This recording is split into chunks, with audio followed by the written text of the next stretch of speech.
Dans un petit appartement d'Atlanta, Maya Danielle Johnson, 13 ans, est tirée de son sommeil par un son inhabituel, des sanglots étouffés venant de la salle de bain. À son âge, elle connaît chaque craquement, chaque bruit de leur foyer modeste. Mais ses pleurs, lourds et discrets, sont nouveaux. Allongée dans l'obscurité, elle fixe le plafond, le cœur serré. Sa mère, Lorena, lui répète toujours que tout va bien, arborant un sourire rassurant même quand ses yeux trahissent sa fatigue. Cette nuit-là, Maya décide qu'elle ne peut plus ignorer la vérité. Le lendemain matin, dans la cuisine, Lorena prépare le petit déjeuner comme à son habitude. Ses yeux sont rougis, mais elle tente de cacher son chagrin. « Bonjour, ma puce, bien dormi ?» demande-t-elle. Maya, assise à table, observe sa mère. « Maman, pourquoi tu pleurais hier soir ?» Lorena s'immobilise, la spatule figée au-dessus de la poêle. « Je ne pleurais pas, ma chérie. Tu as dû entendre la télé des voisins. » Mais Maya, avec cette intuition propre aux enfants qui grandissent trop vite, insiste doucement. « Maman, je sais quand tu mens. Tes yeux ne brillent pas pareil. » Lorena détourne le regard, son sourire vacillant. « C'est juste le travail, rien de grave. » Mais Maya n'y croit pas. Sa mère nettoie des maisons depuis des années, et jamais cela ne l'a brisée ainsi. Quelque chose de plus profond la ronge. Pendant la semaine, Maya devient plus attentive. Elle surprend des conversations chuchotées au téléphone, remarque des documents que Lorena cache sous son matelas, observe les silences soudains quand elle entre dans une pièce. Un vendredi, alors que Lorena est au travail, Maya cède à sa curiosité. Elle sait que fouiller est mal, mais l'image de sa mère en larmes la hante. Sous le matelas, elle trouve une pochette remplie de documents juridiques. Les mots sont compliqués, mais Maya lit avec soin. Son cœur s'accélère, il s'agit d'une procédure de garde. Son père, Marcus Williams, absent depuis des mois, veut qu'elle vive avec lui. Maya s'assoit par terre, bouleversée. Marcus appelle rarement, promet des visites qui n'arrivent jamais. Pourquoi maintenant ? Quand Lorena rentre, elle trouve Maya à la table de la cuisine, les papiers étalés devant elle. « Maya, qu'est-ce que tu fais ?» demande-t-elle, paniquée. « Maman, pourquoi tu ne m'as rien dit ?» Lorena s'effondre sur une chaise, épuisée. « Tu es une enfant, tu ne devrais pas porter ce fardeau. » Mais Maya, déterminée, répond « Je m'inquiète déjà, maman. Et je veux comprendre pourquoi papa veut ma garde maintenant. » Lorena soupire, ses avocats disent qu'il est mieux placé pour s'occuper de toi. Maya regarde leur appartement, simple mais chaleureux, et sa mère, usée par le travail mais toujours là pour elle. Je ne veux pas vivre avec lui. Je veux rester avec toi. Lorena secoue la tête, ce n'est pas toi qui décides, c'est le juge. Mais dans l'esprit de Maya, une idée germe. Et si elle pouvait parler au juge ? Et si elle apprenait à se défendre ? 3 semaines avant l'audience, Maya commence à préparer son plan. Le lendemain, Maya se rend à la bibliothèque de son école, déterminée à comprendre le système judiciaire. Madame Thompson, la bibliothécaire, hausse un sourcil quand elle demande des livres sur le droit de la famille. C'est pour un exposé, ment Maya, ses yeux brillants de détermination. Madame Thompson, intriguée, l'aide à trouver des ouvrages adaptés. Maya passe le week-end plongée dans ses lectures, notant chaque terme inconnu dans un carnet qu'elle ne quitte plus. Lundi, elle est de retour. Madame Thompson, c'est quoi l'intérêt supérieur de l'enfant ? La bibliothécaire explique que les juges décident en pensant au bien-être de l'enfant, pas des parents. Maya sourit, sentant qu'elle tient une clé. Pendant 2 semaines, elle étudie sans relâche. Elle apprend les droits des enfants, les critères de garde, les attentes des juges. Chaque soir, après ses devoirs, elle griffonne des notes, construit des arguments. Lorena remarque que sa fille est plus silencieuse, plus concentrée, mais Maya prétend réviser pour des contrôles. La veille de l'audience, elle révèle son plan. « Maman, je vais parler au juge. Je vais lui expliquer pourquoi je veux rester avec toi. » Lorena, bouleversée, proteste. « Maya, c'est trop risqué. Tu n'es qu'une enfant. » Mais Maya, inflexible, répond « J'ai étudié, maman. Je sais ce que je fais. » Ce soir-là, Maya relit ses notes, le cœur battant. Elle sait qu'elle n'est qu'une adolescente, mais elle se bat pour ce qui compte le plus, sa mère, leur foyer, leurs liens. Elle s'endort avec son carnet contre elle, prête à affronter le tribunal. Cette quête de savoir n'est pas seulement pour elle, c'est pour protéger l'amour qui les unit. Le matin de l'audience, Maya se réveille tôt, les mains moites. Elle choisit son uniforme scolaire le plus propre, coiffe ses cheveux avec soin. Dans la cuisine, Lorena remue son café, les mains tremblantes. « Maman, ça va ?» demande Maya. Lorena tente un sourire. « Je suis nerveuse, ma puce. » Maya prend sa main. « Moi aussi, mais on est ensemble, non ?» Dans le bus vers le tribunal, Maya relit ses notes, tandis que Lorena regarde par la fenêtre, silencieuse. « Maman, pourquoi papa veut ma garde maintenant ?» Lorena hésite, il dit qu'il peut mieux t'élever. Maya fronce les sourcils, sentant un mystère. Le tribunal de Fulton est intimidant, avec ses hauts plafonds et ses couloirs froids. Maya serre son carnet en entrant dans la salle d'audience. Elle aperçoit son père, Marcus, en costume coûteux, entouré de 2 avocats. Il lui fait un signe, mais elle répond à peine, polie mais distante. Lorena et elle s'assoient avec leur avocate commise d'office, débordée par une pile de dossiers. Le juge Harold Green, un homme au regard sévère, entre. « Nous statuons sur la garde de Maya Danielle Johnson », annonce-t-il. Les avocats de Marcus parlent en premier, vantant sa grande maison, son travail dans l'immobilier, les opportunités qu'il offre. Maya écoute, les poings serrés. L'avocate de Lorena, peu convaincante, se contente de dire que Lorena est une bonne mère. Alors que le juge s'apprête à conclure, Maya se lève. « Monsieur le juge, puis-je parler ?» La salle se fige.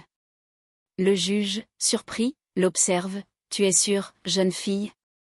Maya hoche la tête et s'avance, son carnet en main, prête à défendre sa vérité.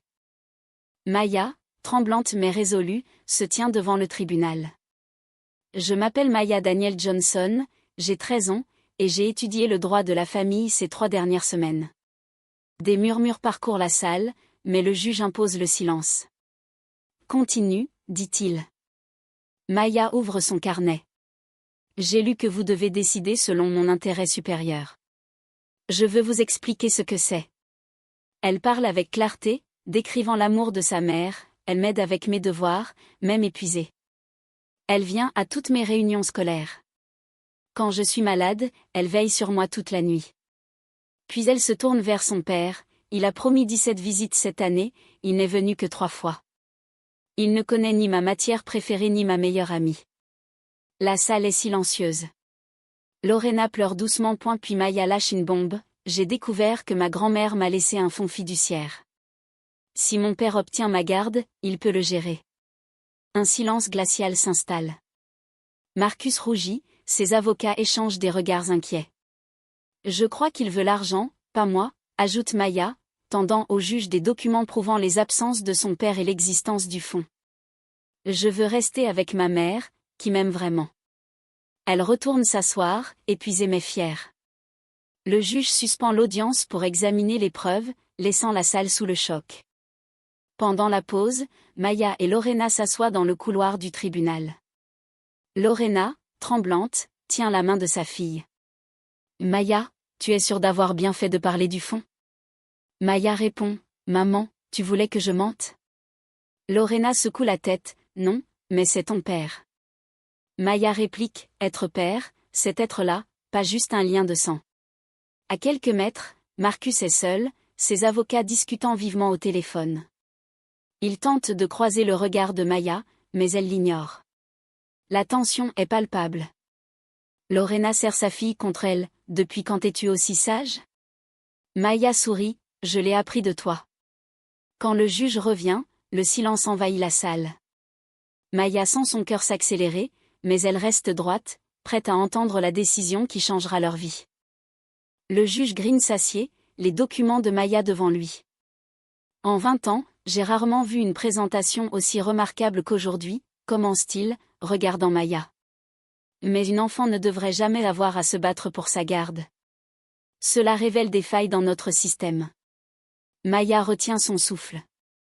Compte tenu des preuves, notamment sur les motivations de Monsieur Williams, j'accorde la garde exclusive à Madame Lorena Johnson. Lorena éclate en sanglots de soulagement.